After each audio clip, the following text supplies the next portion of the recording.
Okay, we've got a lot to talk about today, so get in here. This is Jack with Cosmic Road. I talk about UFOs and the paranormal. Please hit like and subscribe and let me know what you think in the comments below.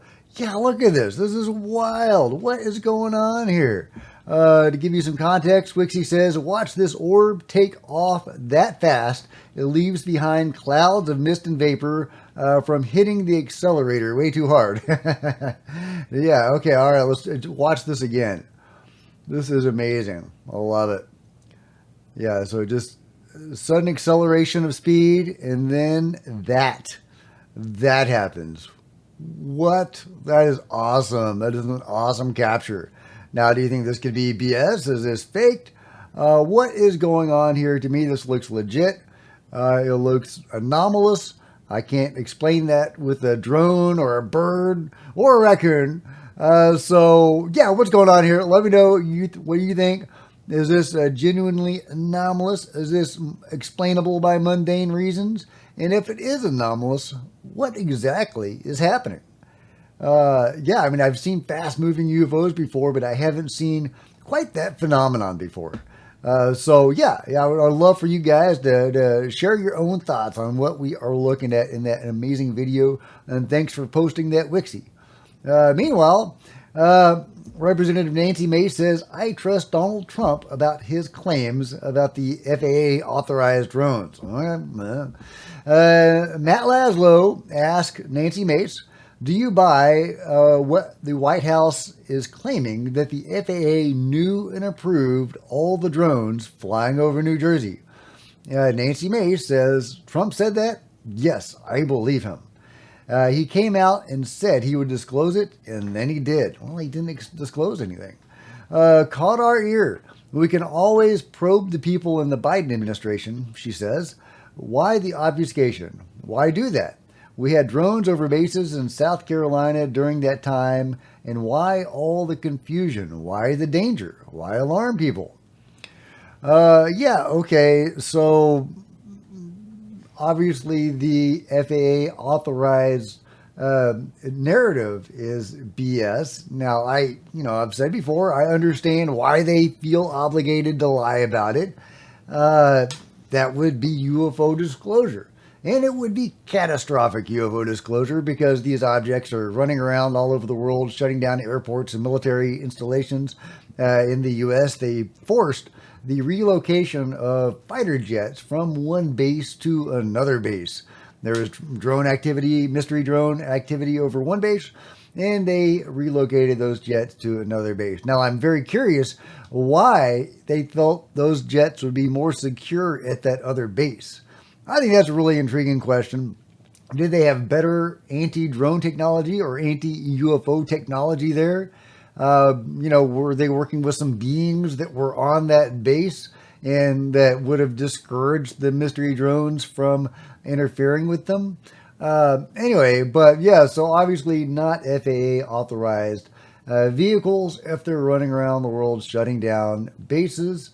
But to tell the public that anomalous objects can interfere with the airspaces all over the world of the various governments and that nobody can do anything about it, that would be pretty catastrophic and pretty alarming for a lot of people. So I do understand why they lied about it, but they have painted themselves into this corner. They have lied about this stuff for, 80 years?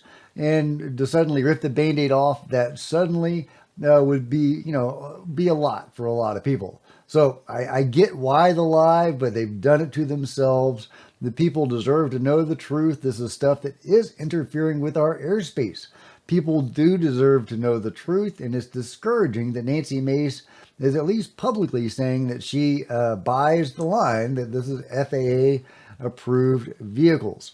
How can that be when they're running around shutting down Air Force bases in civilian airports? So, so it's a weird situation, unfortunate, but let me know what you guys think. Meanwhile, Jim from Quark Zone has done a dive into the Las Vegas situation. He was, inspired by what Jon Stewart said in the interview the other day, and he reached out to the Las Vegas police to see if indeed those two police officers, those two first responders, had taken a leave of absence, and he asked him a couple of other questions as well. Let's hear what Jim found out.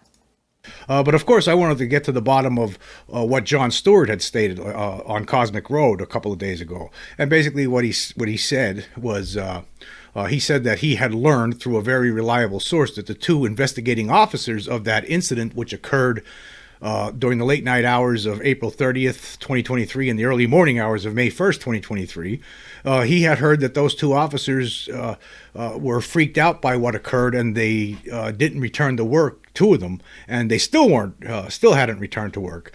So I posed these questions to the public information officer with the Las Vegas PD. And he said that those two officers still do work at the department, and he also stated that, but he wouldn't tell me whether or not he didn't know. He said he didn't know whether or not that if they ever had a leave of absence or anything like that. He wouldn't say. So I don't have that.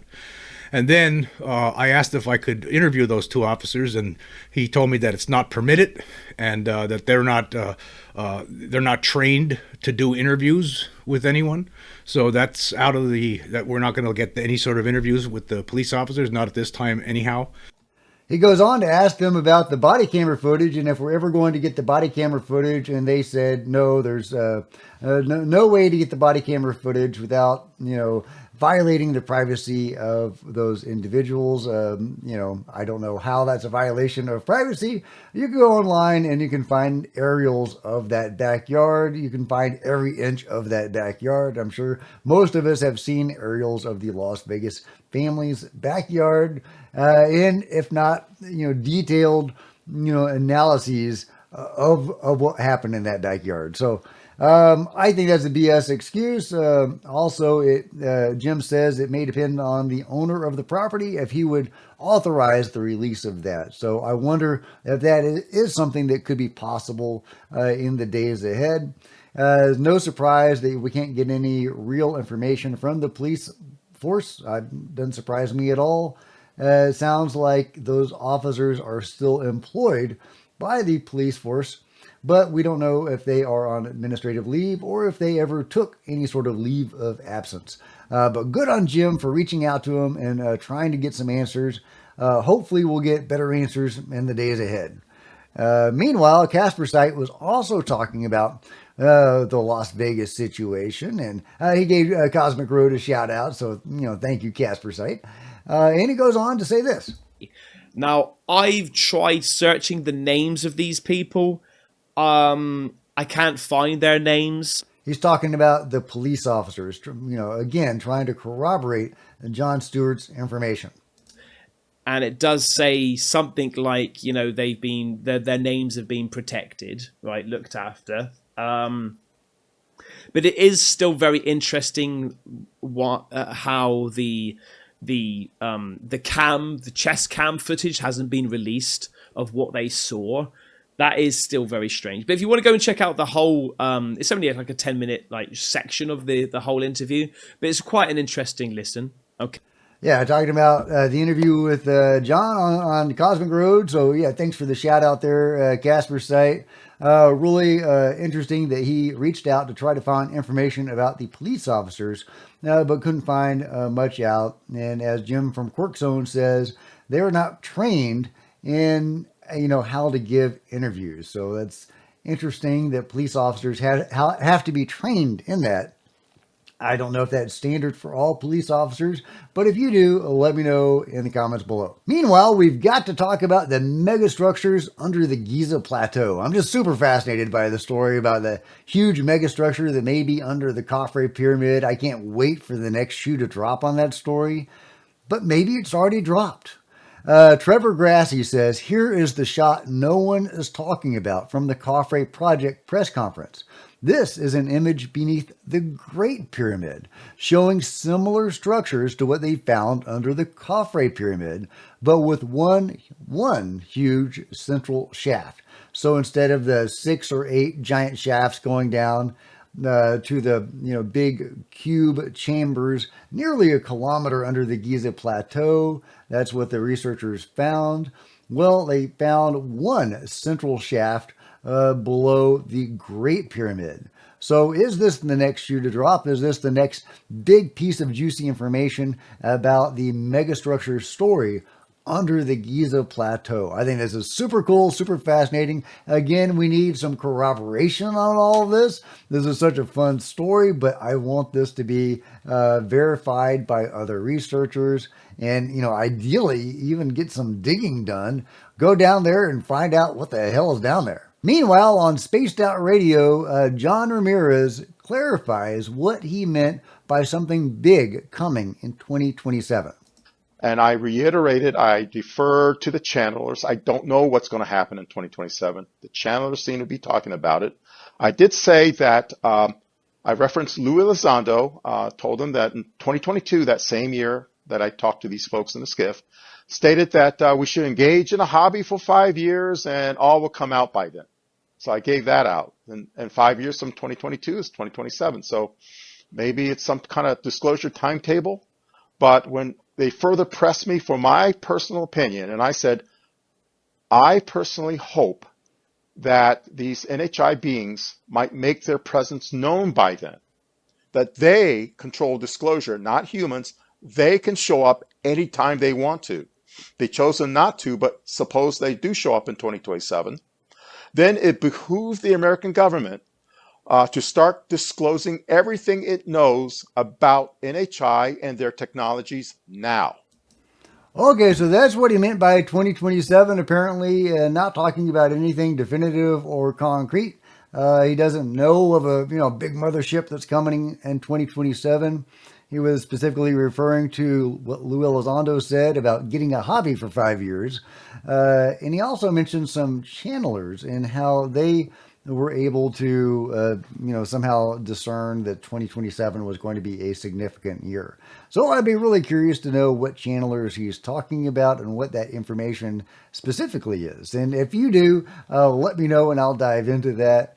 But I wanted to share with you John Ramirez's thoughts about 2027 coming up here in a couple of years. So good to know if we're going to have an alien invasion or not, or a mass contact event, hopefully a benevolent contact event.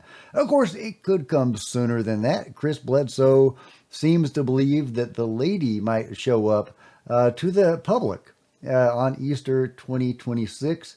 I've seen some other people play with the dates of that prophecy or try to examine them more fully. And they don't think it's going to be Easter. They think it's going to be later in the year in 2026. But yeah, that may be something to look forward to. I mean, man, if Chris goes out there to Utah where he believes the lady is going to be in 2026 and he says this is going to happen, I've been hearing, the ladies communicated to me and this is what's going to happen.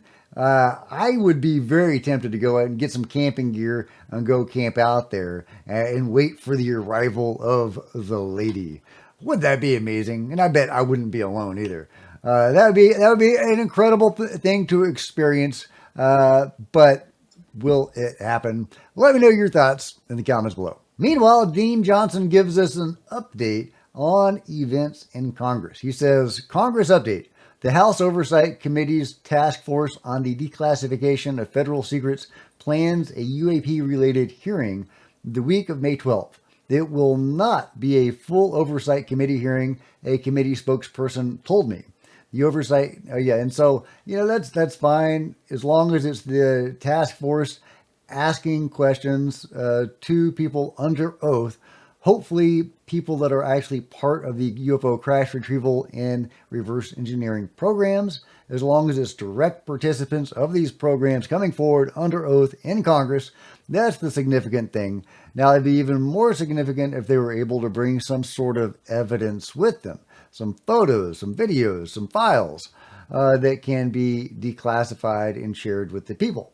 So we'll see if that happens. I mean, that's kind of the idea, I think, behind getting David Grush as a staffer for Eric Burleson and helping with the task force is that stuff like that could be possible. So is it possible? Is it going to happen? I don't know. But Dean Johnson does go on.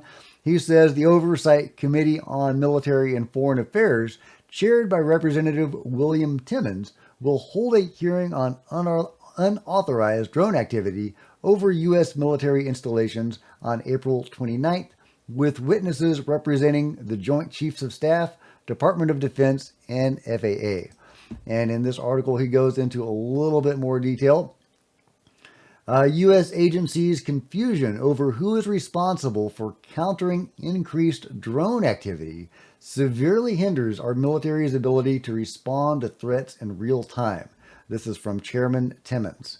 The Biden administration's lack of decisive leadership has left us vulnerable to attack by hostile foreign nations. President Trump's direct approach, saying it's FAA-approved craft, has demonstrated the need for effective policies that tackle this issue head-on and quickly address vulnerabilities. This hearing will highlight the growing threat of unauthorized drone activity and examine why strong leadership and swift action are needed to strengthen U.S. military readiness and defend the American people. So the hearing on April 29th is going to be really something to watch, I hope, talking about mystery drones. And that could get really juicy and really spicy, especially if this is public and if they do reveal anything interesting. I mean, we know the military has one of these craft. One of these mystery drones went down and they retrieved it. At least one. So, yeah, they know a lot more than they're telling. Will they be able to reveal any of that at this hearing? I don't know, but that's going to be really interesting to watch. Fingers crossed that they do. I guess that, I give Trump a lot of flack for the FAA approved thing, but it was under his leadership that the declassification task force was formed. That wasn't the case in the previous administration, or I should add, any previous administration, including Trump's own first administration. Does this mean that something has changed now that people like David Grush and Jake Barber are coming forward? Does this signal that UFO disclosure is finally at hand? Well, maybe. We'll see. We'll see how far the task force gets and how much they're able to do. But definitely there are signs for real optimism. I like to think that means that he might be committed to transparency. So, there are some positive signs there.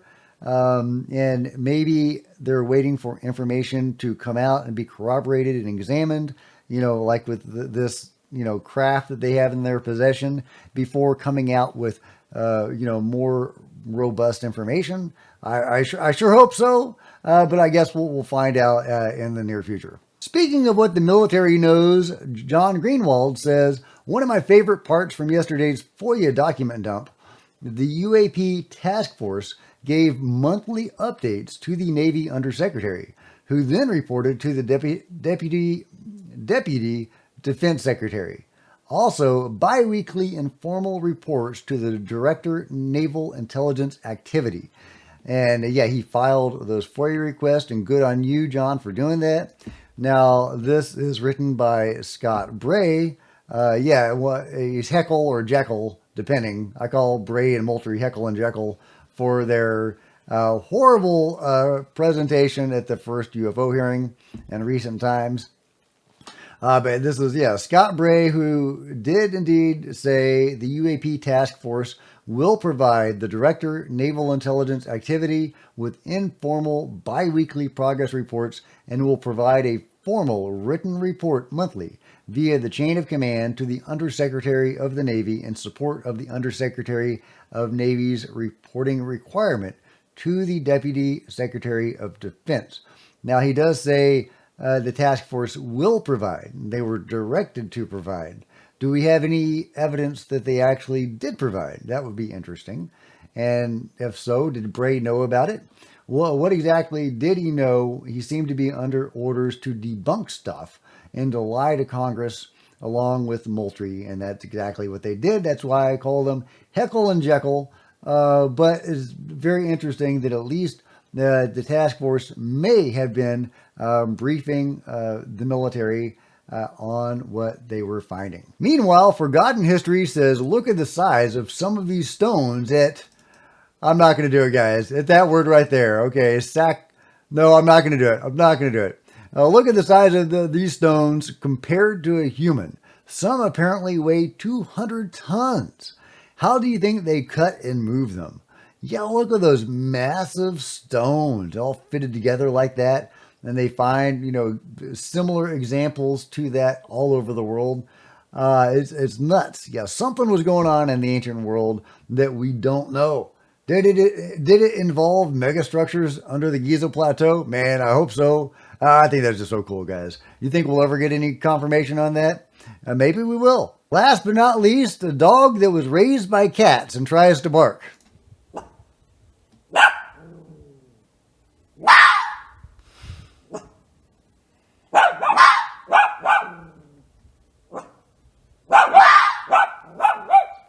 Okay, you did it. You did it. That was a good bark.